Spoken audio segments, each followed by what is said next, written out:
एक छोटी सी गांव में एक पुरानी हवेली खड़ा था जो कई सालों से वीराना पड़ा था। गांव वालों का कहना था कि हवेली में भूत प्रेत रहते हैं। हवेली की दीवारों पर समय के साथ कई और मोल्ड जम गए थे और खिड़कियों के शीशे टूटे चुके थे। एक दिन गांव में एक साहसी युवक राजीव ने तय किया कि वे हवेली के अंदर जाकर सच्चाई का पता लगाए।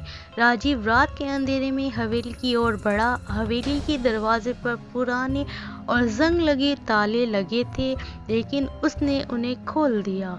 हवेली के अंदर अजीब सी ठंडक थी और चारों ओर सन्नाटा छाया हुआ था।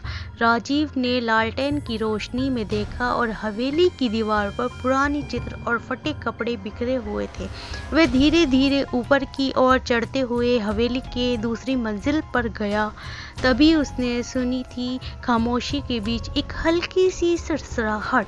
जब उसने मुड़कर देखा तो उसकी आंखें चौंक गईं। एक पारदर्शी आकृति एक महिला की सफेद साड़ी में लिपटी हुई थी, उसके सामने खड़ी थी। महिला की आंखें गहरी उदासी से भरी हुई थी। राजीव ने डरते हुए पूछा, तुम कौन हो? तुम यहाँ क्यों हो?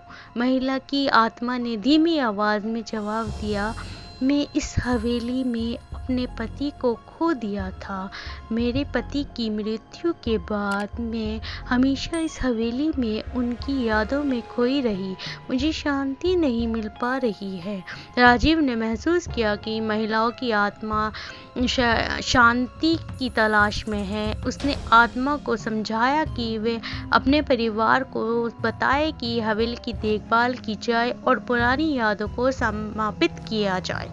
उसकी बात सुनकर महिला की आत्मा ने एक शांति की सांस ली और धीरे धीरे गायब हो गई।